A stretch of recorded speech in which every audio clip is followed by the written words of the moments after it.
Hey everybody, welcome back to Gideon Stuff. In today's video, we're going to be tackling some pretty big topics. Morality, ethics, goodness, the source of goodness. No, I'm just kidding. This is not a philosophy channel. Get that out of here! Yuck! No, we're going to be talking about borrowing/stealing knife designs. This is a topic that I brought up. Actually, I think I brought it up multiple times. Honestly, you can't be in a hobby like knife collecting and not think about this a couple of times, right?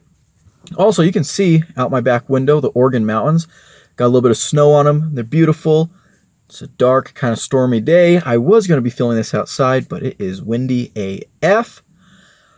And, yeah, my audio equipment's not the best, as a lot of you know. One of these days I'll make a video about that. A lot of you ask, and a lot of you have know that I've tried different mics on the channel before, but my phone is hella old, and it doesn't work with a lot of equipment that I've tried real well. And also I have ruined so much sound equipment like microscopes, oh my goodness, microphones and stuff because I'm outside a lot. I've dropped them in rivers and off cliffs, and they've been ripped off my clothing by wind. Yeah, anyways. So, the knives that kind of spurred today's topic are this Ozar Trail knife and the Sin-Cut Scepter. And when I did the review on this knife, I called it the Ozar Trail Scepter because I think it's pretty clear that some inspiration was had. Now, I made a short about this a couple months back, and I'm going to be responding to some of the comments that were left on that short, but not right now. We'll get into that later. Right now, I kind of want to talk about some of the terms that get thrown around when this topic is brought up. Things like clone, copy, borrowed design, things like that. So let's start with clones, right? I think it's pretty, well, I was going to say it's pretty non-controversial, but actually I guess it kind of is. Ooh, there's even snow on San Andres. That's cool. I was going to say it's pretty uncontroversial to say that clones are bad, but I've heard arguments saying the opposite. Maybe we'll touch on that a little bit. But what a clone is a knife company or a company making a product that is supposed to trick people into thinking it's something else. So in the knife world, for example, it would be if a company that was not Sin-Cut was making knives that look exactly like the Sin-Cut Scepter, putting the Sin-Cut logo, and selling it pretending to be the Sin-Cut Scepter. Obviously this happens a lot with higher end knives. You see, like, I think one of the most cloned companies out there is probably Benchmade. There are a lot of Benchmade clones floating around. Microtech gets cloned a bunch. I've seen Chris Reeve clones. It happens, right? And there was a big issue for a while where Chinese companies were trying to recreate these USA designs and sell them, pretending to be the USA designers, and I think that's pretty trash. I've heard people say, oh no, it's fine. You know, you can buy the clone and carry it and test it out, and, you know, maybe then you'll know whether or not you're interested in having the real thing. I find that to be a pretty unconvincing argument. I find that to be a really weird stance to take, so, yeah, I don't buy into that. But there's a lot of problems with clones, right? A lot of times they're not made very well. A lot of times they'll say, like with these Benchmade clones, for example, you might buy a bug out and it has S30V marked on the blade when really it's 8CR. So there's just a lot of dishonesty around cloning models. And that's not good, right? It's not a good look for your company. It's not good to lie to consumers. It's just pretty shady. And taking that out of the picture, it's also just really shady to steal someone else's work and pass it off as your own, right? It's plagiarism. And especially when it's companies like Chris Reeve. Chris Reeves knives has Chris Reeve knives, not Chris Reeves knives. Although I guess they are his knives because he started the company. Anyways, Chris Reeve knives have built a reputation for themselves, right? And they've worked very hard to build this reputation for years and years and years. And a Sebenza is an instantly recognizable model. Instantly, right? You see Sebenza and you say, oh, yeah, Sebenza. And that's a huge part of their marketing. That's a huge part of what they've worked so hard to build up, is this brand recognition. And so for a crappy factory in China to start making knives that look exactly like the Sebenza and say Chris Reeve on them, it's detrimental to Chris Reeve's legacy, right? For a couple of reasons. Number one, normally clones are sold at a huge discount compared to the real thing because, again, they're not being made the same way. They're not being made with the same materials usually. And so if someone buys a Sebenza clone for $150, they're like, oh yeah, this is cool. You know, it's stealing a potential customer from the actual brand. The other thing too is if someone buys a Sebenza clone thinking that it's real, and this happens too, thinking it's real and then they have a terrible experience with it, it falls apart, it doesn't perform well, what are they going to think? They're going to think that Chris Reeve is a shit brand, even though it's their crappy clone that's performing poorly. A bad example of this is sometimes you'll get unscrupulous villains who will buy these clones at, cheap prices and then sell them on the secondary market like eBay and stuff. And sometimes they'll sell them close to market value. They'll mark it up. You could pay a big chunk of change and get a clone. And if you start telling people, oh yeah, I had a Sebenza, it fell apart. I cut 2 boxes and the blade was so dull, it wouldn't spread butter. That is detrimental, right? A lot of knife companies rely on word of mouth to sell products, right? I feel like some people don't realize how much word of mouth affects the knife community. I remember, for example, I have a couple of cousins who are big time hunters, and they would always buy pretty cheap knives. But they had one buddy who started talking about, oh yeah, Benchmade. I get Benchmade knives. I love Benchmade knives. They stay sharper longer. They're built better. They'll last you a lifetime. That group of cousins of mine, they are now die-hard Benchmade people, right? They bought some Benchmades and they love it, and they tell more people. The circles that knives are passed around in really, really do a lot for the companies. And heck, I'm doing it right now. Making this video, being on YouTube. I mean, yeah, I'm like 1 in 5 billion knife tubers. It's not that much, obviously, but there's a lot of us.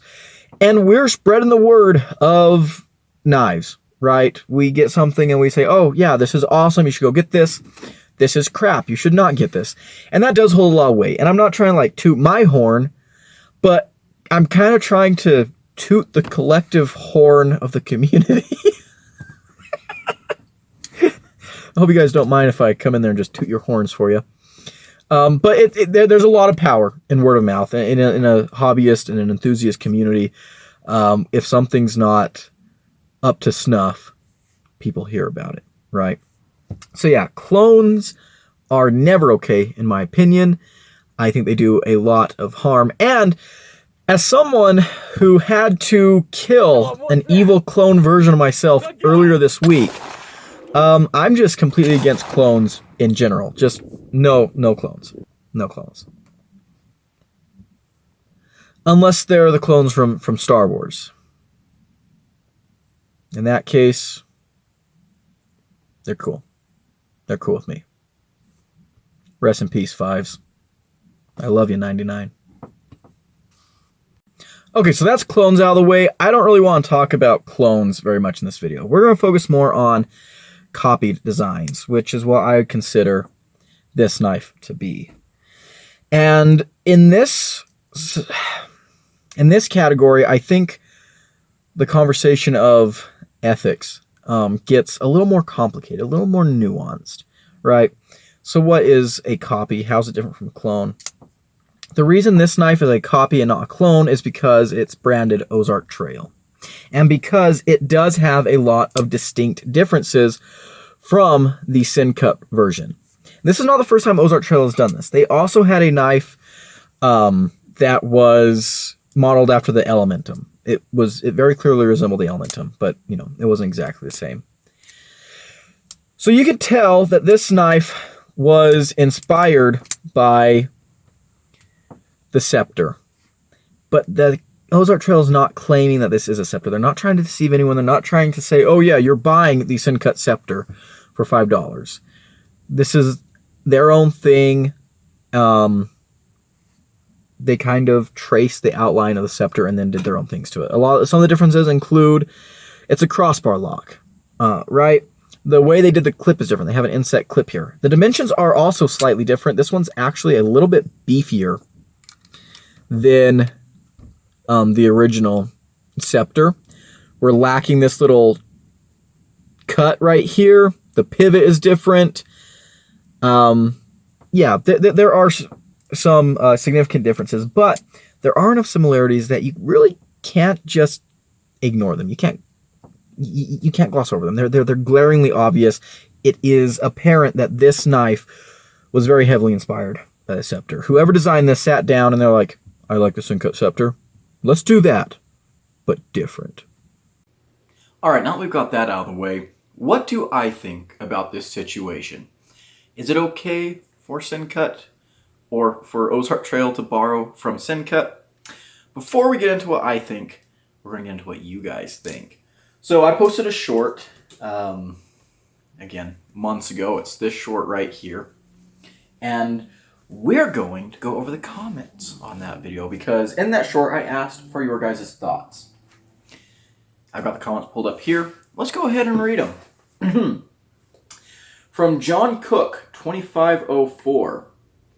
I remember after the bug out dropped, any knife with the most basic resemblance to it was flamed as a clone or cheap copy. The reality is there's only so many blade shapes and handle shapes that work, and even fewer that will sell to a wide audience. The reason so many knives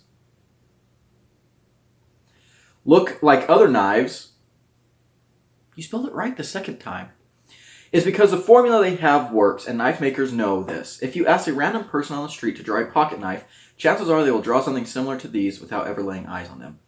And yeah, I agree with the broad strokes of that. A knife is really there's only so many ways you can design a knife. However, there's a difference between a passing resemblance, a similarity, and those are the same lines. That's very similar. So mostly agree with what he said. Mr. Mech OJ7 what the heck is this name? Oh, they want to click on his channel. Go away. Mr. Mech. Okay. Mr. Mech said, those two knives are completely different.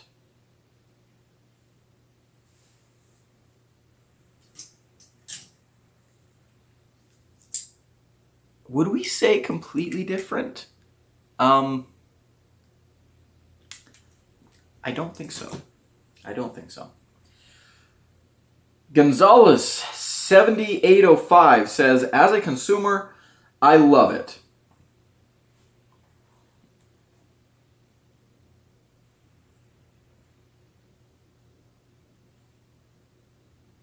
Elaborate. William Young says, yeah, the swedge on top of the 3CR 13 MOV or 440C blade is different. Buddy, I wish Ozar Trail was using 440C. I love 440C. This, if anything, is 440A, which is... anyways, yeah, the swedge on top of the 3CR 13 MOV or 440C blade is different. It's got that axis lock. I see the inspiration they took. $5 by 3, why not? Yeah, I agree. They definitely didn't just copy-paste the Sin Cut scepter. They did change it up a little bit. And yeah, for $5 by 3, why not? All right, good take. I like this take. Whoa, skipped way too far ahead. Sean Robinson, 6407, says, the Ozark Trail has an axis lock.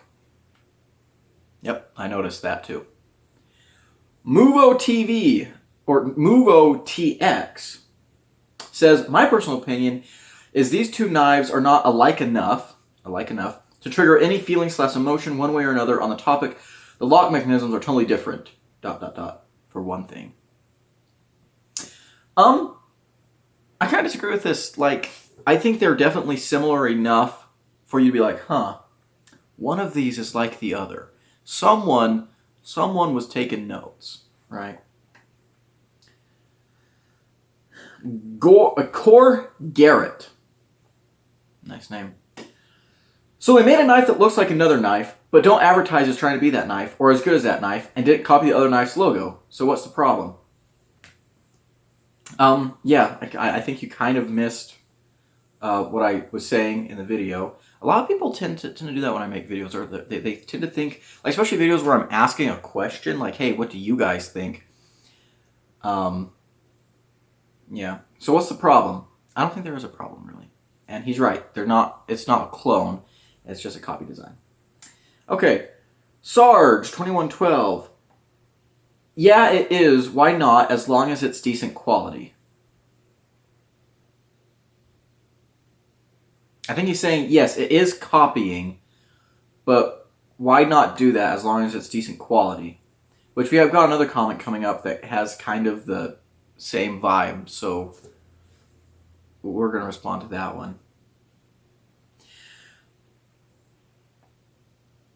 ICword01 says there's really only so many different ways to make a spring-assisted folder. Neither of these are spring-assisted. So maybe they copied, maybe it's just coincidence. I really don't think it's a coincidence. Either way, you design enough things, eventually you're going to copy something. Yeah, absolutely. Or not copy, but eventually some things will look similar. We talked about this earlier. I've talked about this in other videos.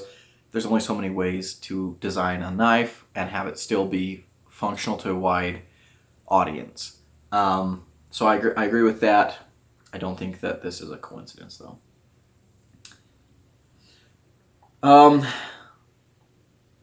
Augustine Manion, 6324, says, did you seriously say some inspiration from it? Forgot the quotation marks. Bro, it's literally a copy of it with one or two tweaks. Tweaks, spelled T-W-E-E-K-S. I think that should be T-W-E-A-K-S. Yeah, it should be. Anyways. Bro, it's literally a copy of it with one or two tweaks for patent infringement policy rights and lawsuits. But yeah, both knives pretty much same design, and that's what people can have. And that's what people can... What? And that's so that people can have a cheaper version of a high-quality knife. Depending on the quality of that cheaper knife would depend on how much you would actually save versus what you lose in quality of steel and design.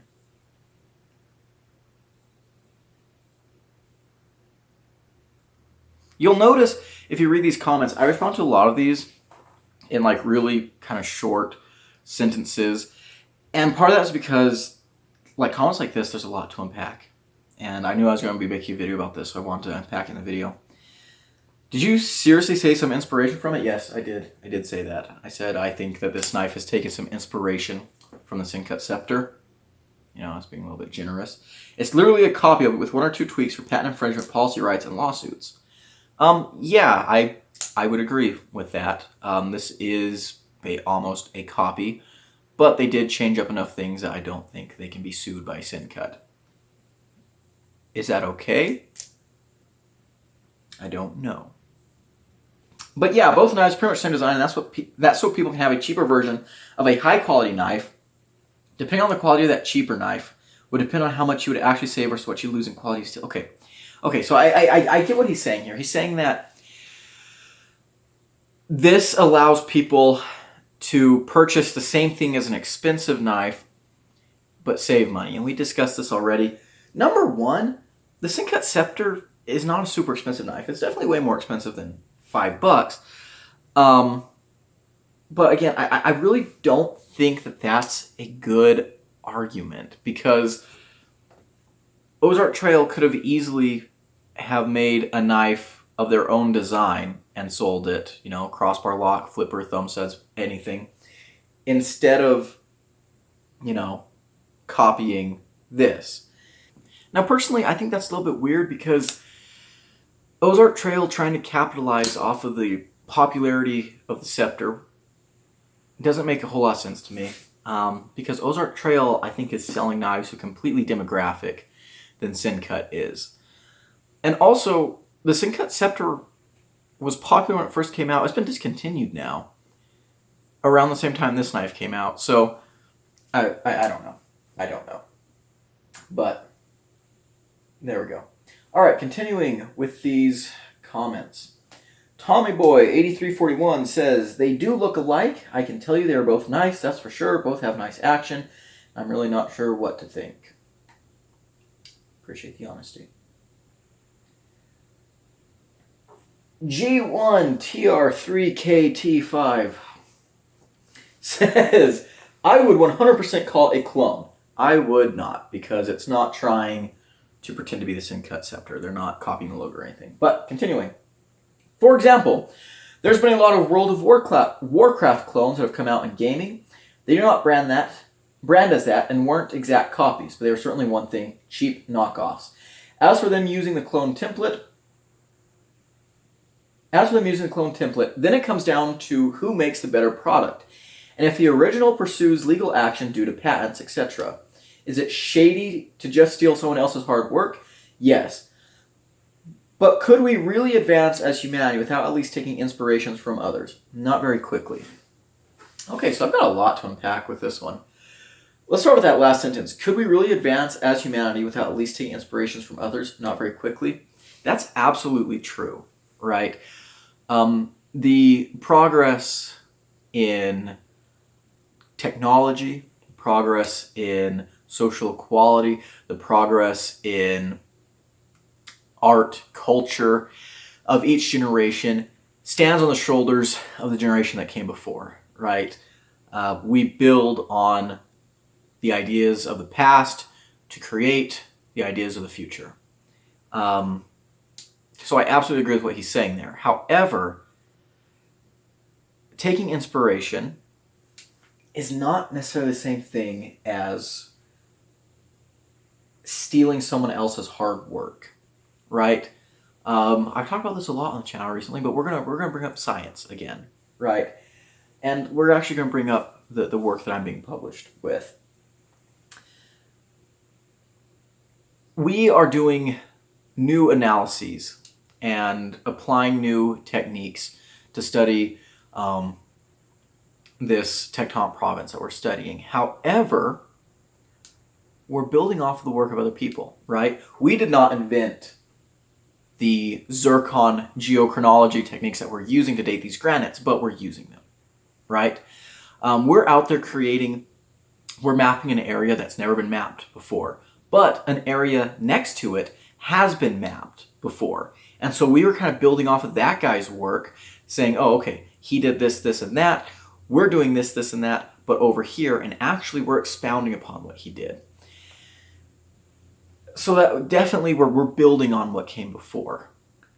But if we were to take that other guy's data or ideas or work and try and pass it off as ours, that would be an incredibly shady thing to do. And that's something that has happened many times in science, right? There have been many examples of people stealing ideas from other people and passing them off as their own, and it's not a good thing, right? It's not okay.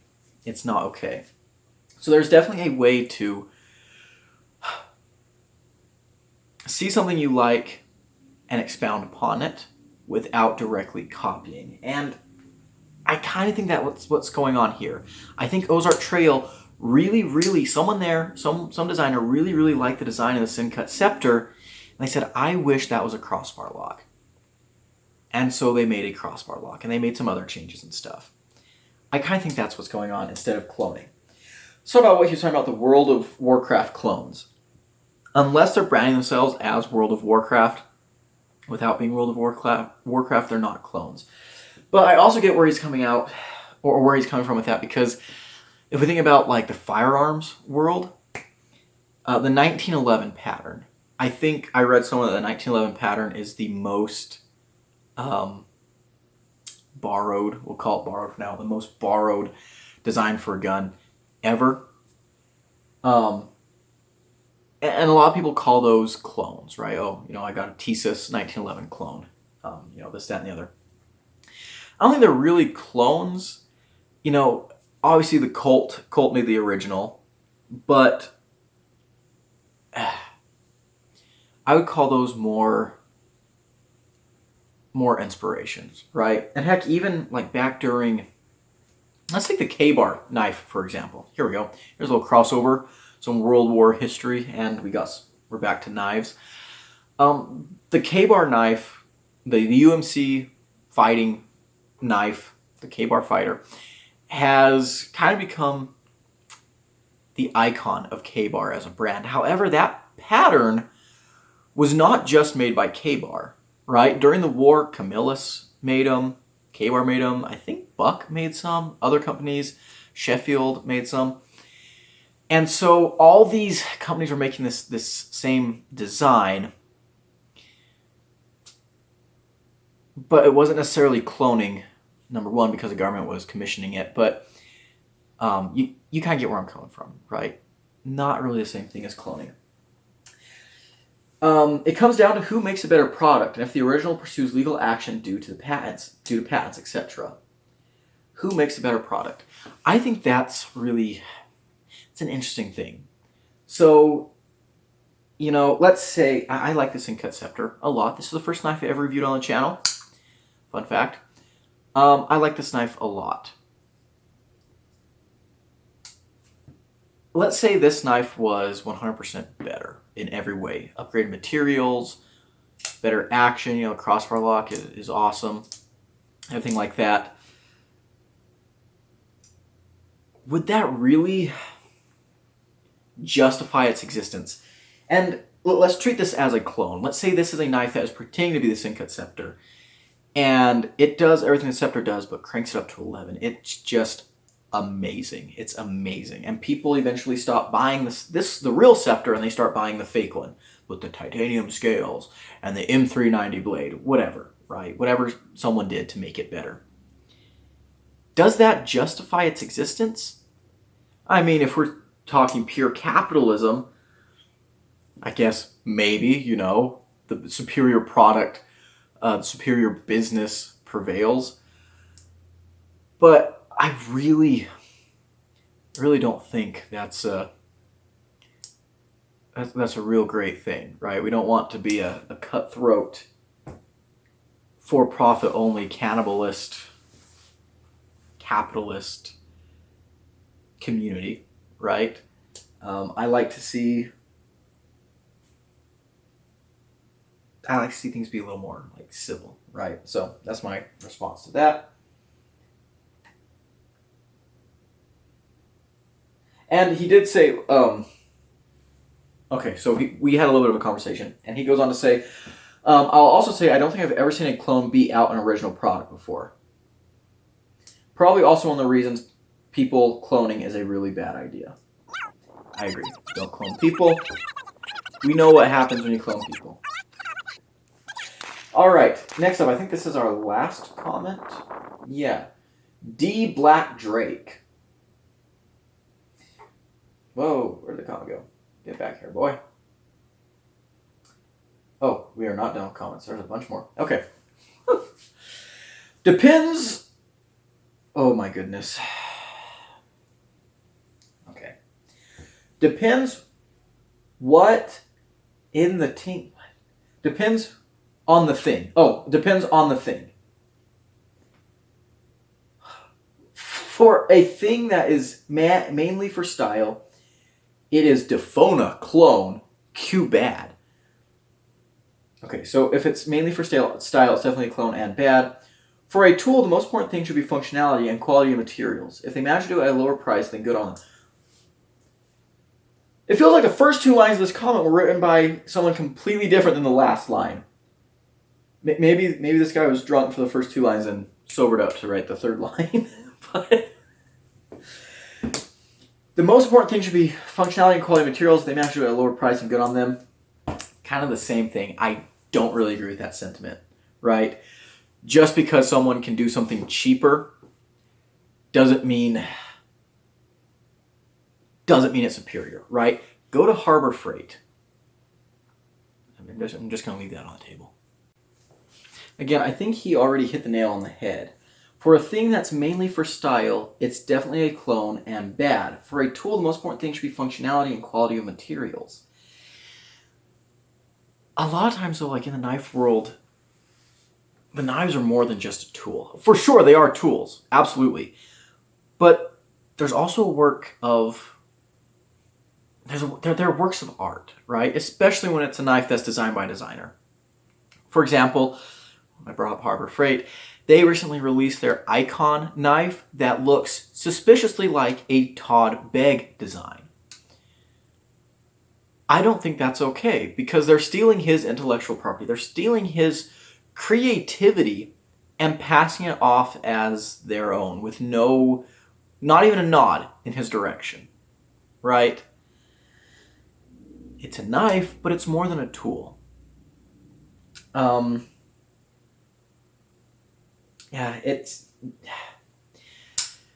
This is not designed by any specific designer. This is a generic knife from a brand, but I don't think it's right to draw the line at designer versus brand. You know, you can't steal designs from a designer, but you can absolutely steal as many designs as you want from a brand, right?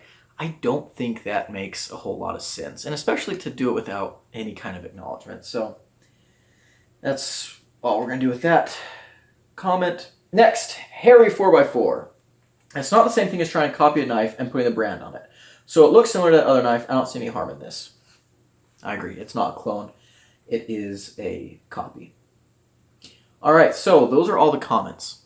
Let's go ahead and get into my thoughts now. We've kind of been touching on them, but let's end this video. A lot of companies take design inspiration from bigger companies. Ganzo, for example, they used to have a lot of knives that were very... Like, they had knives that looked like the Rat series. They had knives that looked like the PM2. But they kind of did what this knife did, and they threw, like, crossbar locks and things on there to make them definitely different things. Then we have companies like F&Grow, who has stolen designs, and they've put their own F&Grow brand on them, but they haven't really tried to make any changes to the design that would distinguish it from the real thing. Ooh, guys, here's a big oopsie. So I'm working on editing the video, and I'm getting some images to use, and I went to Google Images and searched Strider knives to compare against some of the F&Grow clones I've seen. And guess what? The first image that pops up is this Amazon image, and that's one of those F&Grow copies. That's not a real Strider. So even though it's not marked as a Strider, it's not pretending to be a Strider, this is the first thing that comes up when you search Strider knives.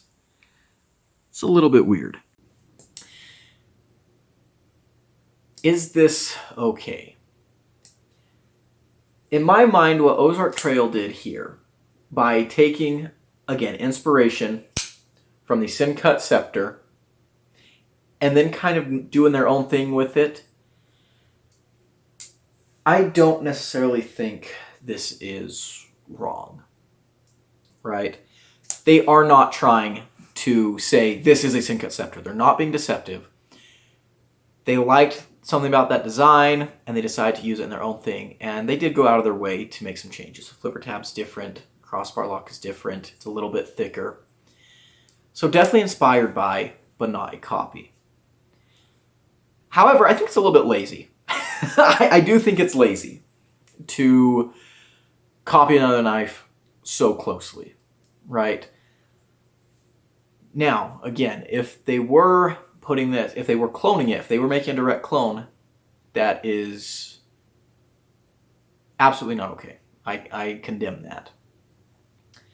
This here, I don't think it's necessarily nasty or evil. It's just a little bit lazy. Now, some of the stuff that Effengrow does, where they're not necessarily claiming it to be, you know, a Strider, it just really looks like a Strider, and they haven't changed anything with the design really, I don't really like that. I'm not a huge fan of that. What Harbor Freight did with their Icon knife, you know, they're not saying it's a Todd Bag knife, but it looks pretty much exactly like it. That's not great, right? So those are my thoughts on this whole deal. I understand, like, especially for this knife here, this is being sold to people that just need a pocket knife, not necessarily collectors or enthusiasts. And so in that case, yeah, the tool works as a tool, right? But it is a little bit lazy. I don't think it's necessarily wrong to take inspiration from another design. Just a little bit lazy. And I should point out that inspiration can be taken in an interesting way, right? Like this knife here, this is almost there, right? They took a Sin-Cut Scepter and made it a crossbar lock. That's kind of cool. But I've definitely seen and heard knife designers talk about, like, oh, I designed this knife based on inspiration I took from one of my favorite designers who made this knife. And I took these elements, but I added my own elements. That's cool, right? That's cool. But to just copy, paste type thing, a little bit lazy. Those are my thoughts. So that's going to be it for today's video, guys. Thank you so much for watching. If you enjoyed this video, leave it a like, comment below, and subscribe. Thank you to my channel members at the Cowboy level right here. If you want to become a channel member, there's a button down below. You get early access to videos and all kinds of other cool stuff. So, thank you again for watching. I've been Gideon, and I'll see you in the next one. Adios.